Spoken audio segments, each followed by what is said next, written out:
Coming up next on This Week in Torrance, if you've recently lost a pet, we'll tell you who to contact.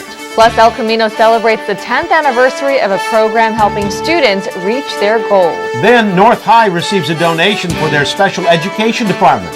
And 100 years in the making will take you to a birthday celebration you won't want to miss. These stories and much more are just seconds away. Your local news starts right now.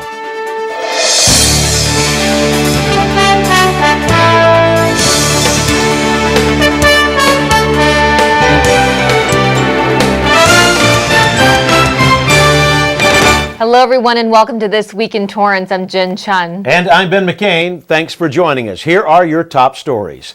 2013 marks the Torrance Public Library Centennial Celebration. Started in 1913, Isabel Torrance Henderson, the cousin of Jared and Sidney Torrance, opened the first library from her living room. The first book bought for the library was The Turn of the Road for $1.50. In less than a year, they joined the Los Angeles County Public Library System in 1914. Now, it wasn't until a vote by the community in 1967 that helped create the independent library system we have today, which is a great one. Now, the city operates 6 libraries that hold more than a 500,000 books and materials for the community to enjoy. In honor of the centennial, the Torrance Historical Society and the Torrance Public Library have partnered up to present an event entitled Torrance Library Early Years, Why Was It in a House? This program is one of many in a series of events highlighting the 100 years of service the library has provided to the community. The history of Isabel Torrance Henderson will be shared along with illustrations, photos, and other original materials from the Torrance Historical Society Museum's archives. The program is free and open to the public Sunday, March 17th at 2 p.m. at the Torrance Historical Society and Museum. For more information, call 310-328-5392 or visit torrancehistoricalsociety.org. The Nordstrom tug-of-war is over and Torrance shoppers can rejoice. The South Bay Galleria Nordstrom will be moving to Del Amo Fashion Center. The move was made possible when Torrance signed a minor modification permit that allowed the owners of Del Amo to build the retailer a new custom store without any public input or review. Now, originally, Redondo accused Torrance of skirting a state environmental law and responded with a lawsuit late last year.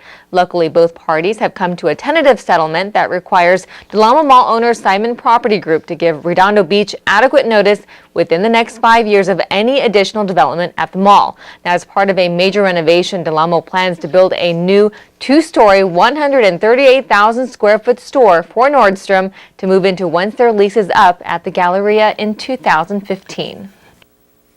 Torrance residents will need to travel outside the city to small claims court soon. New small claims cases previously filed at the Torrance Courthouse will now be handled in Inglewood. The changes are part of a consolidation plan to deal with $652 million in budget cuts ordered throughout California's judicial system. That's not the only change. Beginning March 18th, personal injury civil cases will now be filed at the Stanley Mosque Courthouse in downtown Los Angeles. Most of the cases already filed in Torrance will be transferred to downtown in April. Well, good news from Toyota Motor Sales in Torrance. They reported February 2013 sales results of over 150,000 cars, which is an increase of 8.7% on a daily selling rate basis, or DSR. Now, Toyota Division also posted February total sales, which were up 8.7% year over year on a DSR basis. For volume, sales increased 4.4% over February of 2012. Toyota's Lexus Division also reported growth with an 8.3% increase in sales for February and a 3.9% increase by raw volume compared to the same period last year. The Avalon and RAV4 models did particularly well for Toyota, where the Avalon posted its best month since November 2007, and the RAV4 recorded its best ever February with sales of more than 13,000 cars, which is up 5.1% compared to last year. The mayor and city council members were back in session this week. Here's an update on the latest meeting. The council honored Police Lieutenant Stephen Unglaub on his retirement from the city after 32 years of service. Joining the city of Torrance in 1980, Lieutenant Unglaub served numerous assignments within the police department and was promoted to lieutenant in 2003.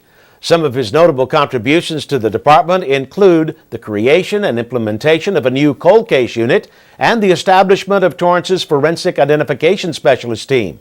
He also served as president of the Torrance Police Commanders Association and a member of the department's leadership team. We wish you the best in retirement. North Torrance High Saxon Regiment, Marching Band, and the Color Guard were recognized as the 2012 California State Band Champions. The band had an incredible performance in the competition, placing first in both percussion and full band. Mayor Frank Scotto presented two members of the band with certificates of recognition. You can catch replays of this week's council meeting right here on CitiCABLE 3, on Time Warner Cable, or Verizon Fios Channel 31 every Wednesday night at 10 p.m. and Friday, Saturday, and Sunday at 10 a.m., 3 p.m., and 8 p.m. You can also watch online at torranceca.gov. Coming up, prescription drug abuse is on the rise. We'll tell you more about this deadly problem. And a college celebrates the 10th anniversary of a program helping students reach their academic goals. If I ride, I will know the way the trees smell after the rain. I will grow a heart so strong that hospitals will take Tuesdays off. If I ride uphill, I will eventually get to ride downhill. That's how it works. If I ride, my breath will fill the air instead of smoke and car exhaust. If I ride, road rage will turn into laughter. And I won't be a boy or a girl. I will just be a rider. If I ride, I will be strong.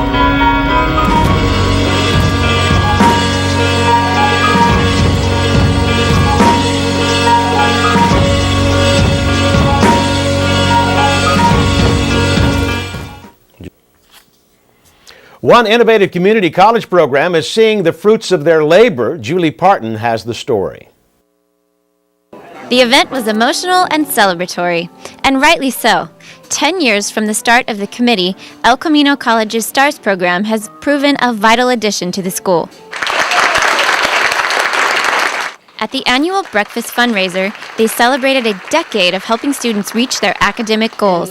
It was during a time about 10 years ago where we were sort of in the same situation of the economy was tight, resources were challenging, and it was a time for us to really pull together in our different programs in student affairs. So we worked with different programs in counseling and decided that we're all going to work really closely together and combine our resources to be able to better serve students. The group was established to ensure students are aware of services to help them be successful in college, including career counseling and financial aid. Everyone is supportive of this particular program, and we are so excited about that because we have an opportunity to provide scholarships and grants and also to support each other. As a student, we cannot do it without those supportive services, so it's really important for the students to have those services. The breakfast celebrates the achievements of El Camino alumni while also raising money for student scholarships. Every year, it raises over $7,000. I want to start with our students because we wouldn't be here if it wasn't for the students. The purpose of STARS is for our students. The event also included a Hall of Fame induction ceremony for former students of the STARS and Work Steady programs. That was one of the stronger positions that I had because it allowed me to serve as an example for other women that were low income, receiving welfare assistance, single parents, trying to get into school. Coming to a community college like El Camino and being a part of the STARS programs gave me the support I needed to move forward and go to a four-year institution and onto a master's program. STARS is used as a successful model of reaching at-risk communities and displays how education can jumpstart a life. For CitiCABLE, I'm Julie Parton. Thank you, Julie. El Camino College serves between 25,000 and 28,000 students a year and offers 29 different support services to students. LA's best health care for kids is now closer than ever. Our reporter Brittany Bin has more on the story. Children's Hospital Los Angeles recently celebrated the opening of a new facility in Torrance. Even though Torrance is already home to two major hospitals, this new medical center offers families convenient access to an additional set of pediatric specialists. It's ranked as one of the the best children's hospitals in the United States. And what we're doing is we're putting our specialists into these communities and working with these hospitals in conjunction. So it basically supplements and complements the pediatricians that are working in the community. The satellite office will offer a variety of care from the best experts in the country, all without patients leaving the South Bay. We're going to have expertise here at the Torrance site of over 14 different physicians and 10 different disciplines from head to toe, from neurology all the way to orthopedics. And it's going to be some of the best experts in the country, and we're going to be able to project our expertise from Children's Hospital, which is ranked the best children's hospital on the West Coast, right here to the community in Torrance. The South Bay Outpatient Center provides a variety of pediatric specialists in cardiology, pulmonology, and urology. With locations in Valencia and Arcadia, the Children's Hospital opened the Torrance office after seeing an increase of South Bay patients. And we identified Torrance as one of the areas that has a lot of children, and because we've had a lot of patients come from Torrance to us, we thought it'd be good for the community for us to come to them. The South Bay Outpatient Center plans to provide the same quality of nationally renowned care Children's Hospital Los Angeles is known for. For This Week in Torrance, I'm Brittany Bin. According to U.S. News and World Report, the Children's Hospital is ranked 5th in the nation as one of the best pediatric facilities in the country. The Torrance Animal Control Program is doing more than just picking up stray animals. Reporter Brittany Bin has more on this story. Established in 2004, the Torrance Animal Control Program handles all the city's animal needs. And unlike most centers, this one works tirelessly to return every lost pet to their owner before heading to the shelter. We'll keep the dogs here depending on the circumstance and how many dogs. Ideally, we'll keep them here from 1 day to maybe 3 days, and hopefully the owners will contact us. With the help of identification tags and microchips, the officers have successfully returned many animals. But with spring approaching, Officer Bain warns pet owners to keep an eye on their gates. Once it gets warmer and if it gets windy, we're going to have more and more strays. Obviously, windy days are very busy days around here because when gates blow open, dogs get out. Despite the unit only being 3 officers strong, the facility has returned more than 63 pets this year and plans to continue doing so. We take pride in not taking animals to the shelter. The shelter is a place very stressful for an animal. They're full to capacity all the time. So ideally, we want to return an animal to its owner, opposed to taking it to the shelter. The Torrance Animal Control Center recommends microchipping your animals and securing your gates to keep your pets safe. For This Week in Torrance, I'm Brittany Bin. Thank you, Brittany. In addition to returning lost pets, the Torrance Animal Control Program also handles all licensing and pet registration. For more info, visit their website at friendsoftorranceanimals.org. Life for special needs students at North High continues to improve with a new donation. Reporter Brittany Bin has more on the story.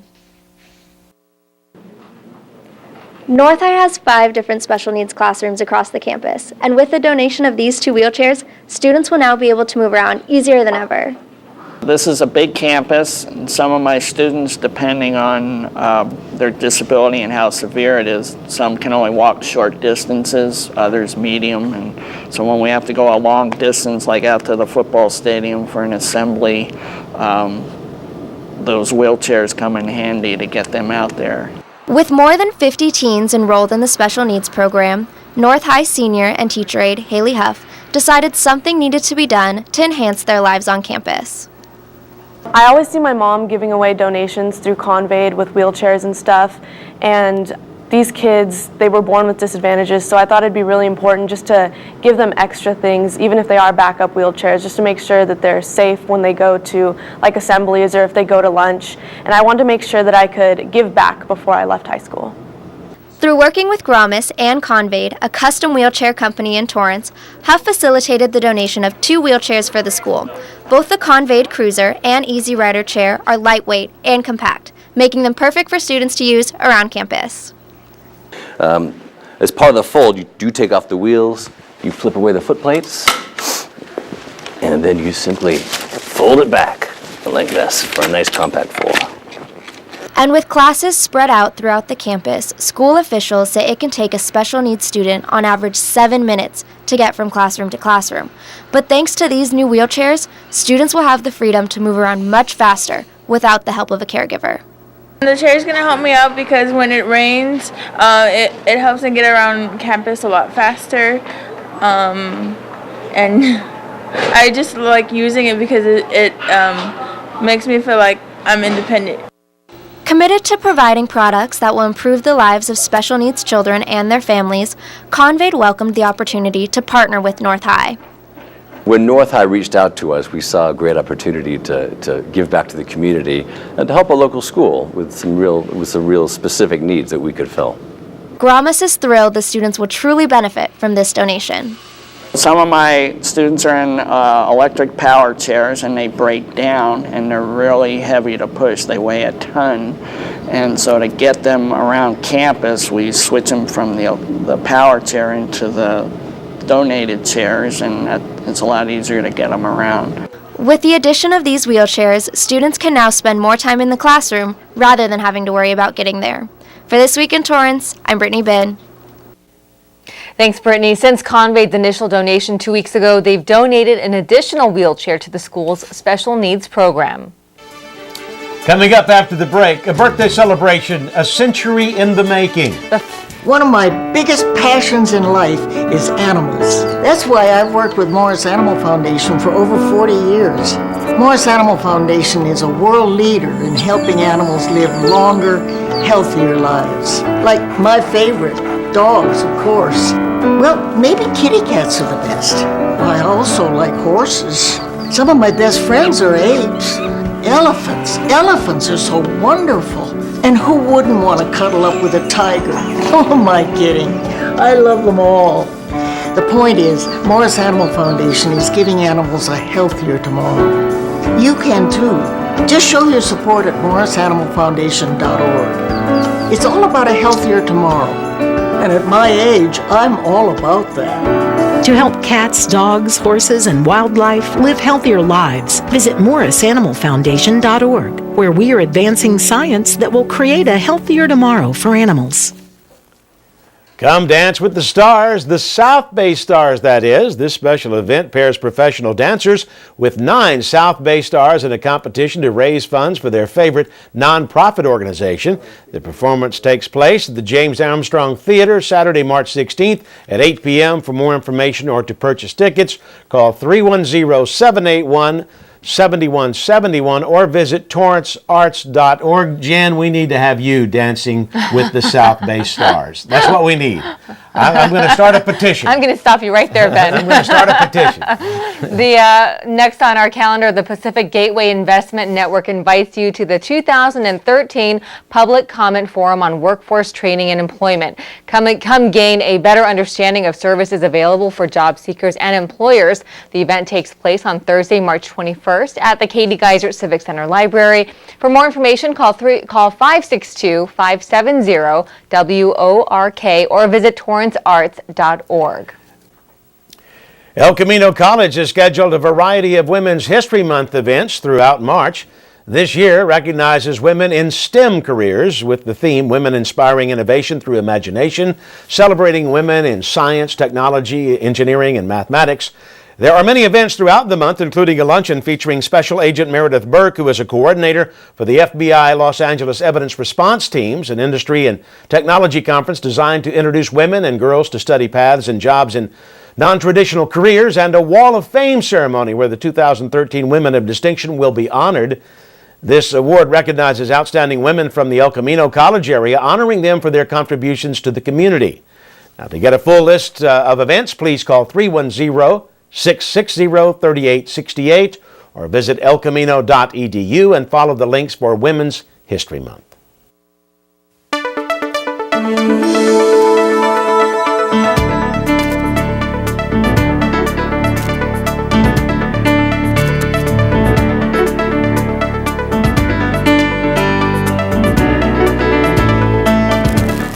Recent studies have shown that prescription drug use is on the rise in the U.S. Reporter Brittany Bin has more on how this issue is affecting Torrance.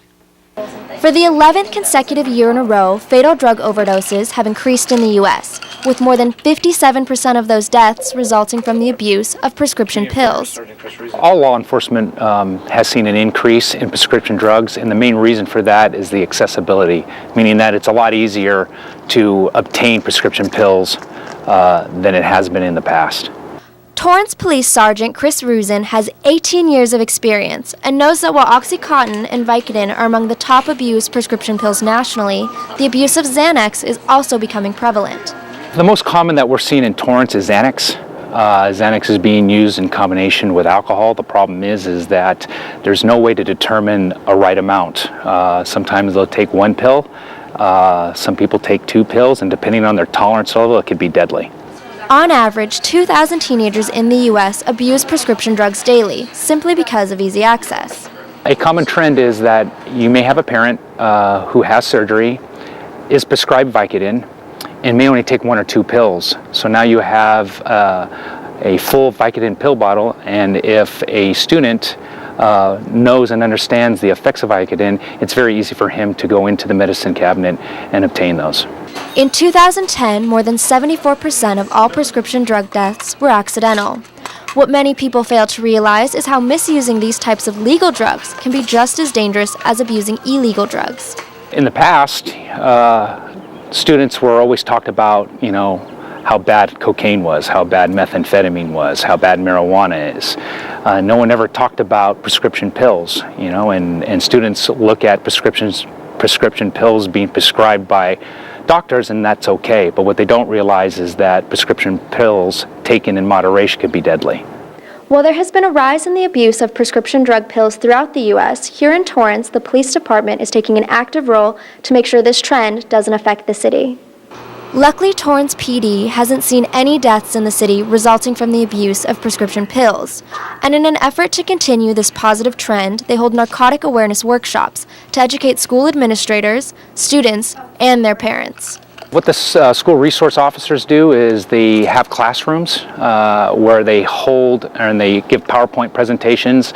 They talk about the symptoms of narcotics.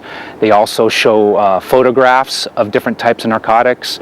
And what they do is they just educate them on what someone would look like or act like if he's under the influence.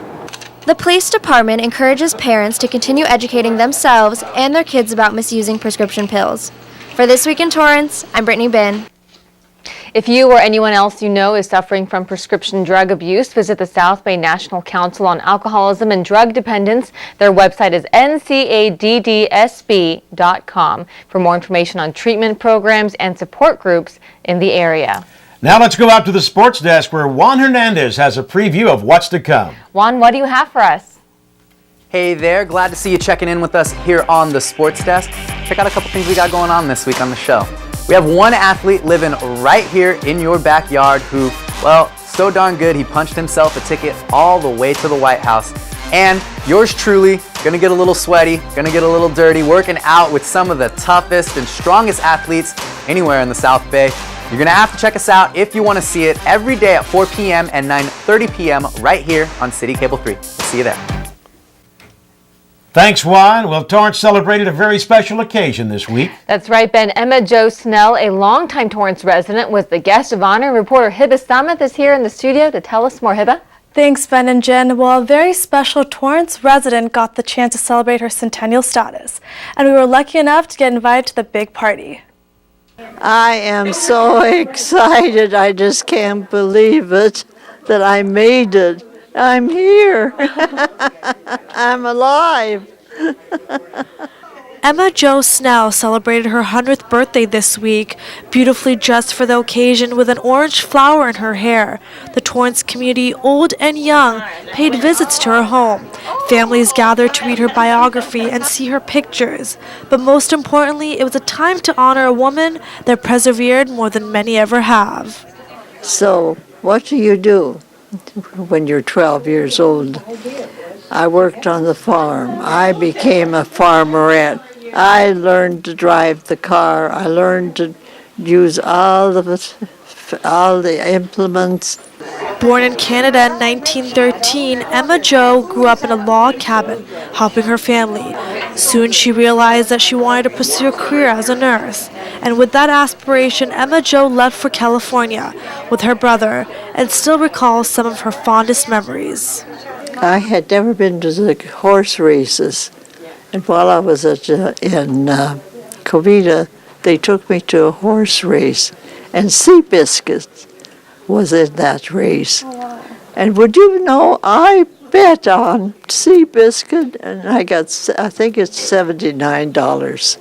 Over the past 100 years, Emma has witnessed changes in technology and lifestyle, along with some challenges in her own life. There's so many changes, but the hardest part, I must tell you, is that my vision failed. I'm now blind, but I sure have good memories. Having survived cancer as well, Emma Jo keeps on going and accepts what life gives her. Her having, lost her vision, that's huge, but it doesn't impact her. She just moves right along.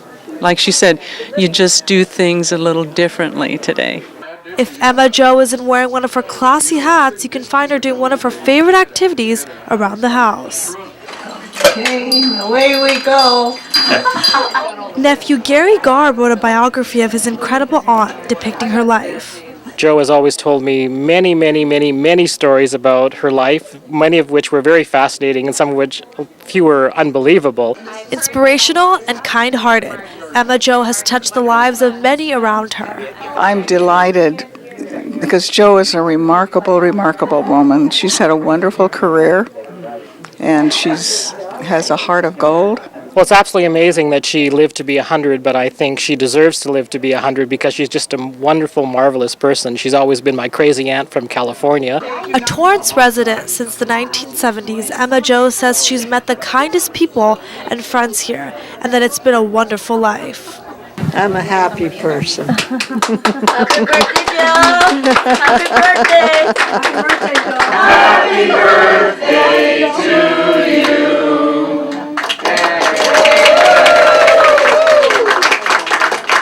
And many more.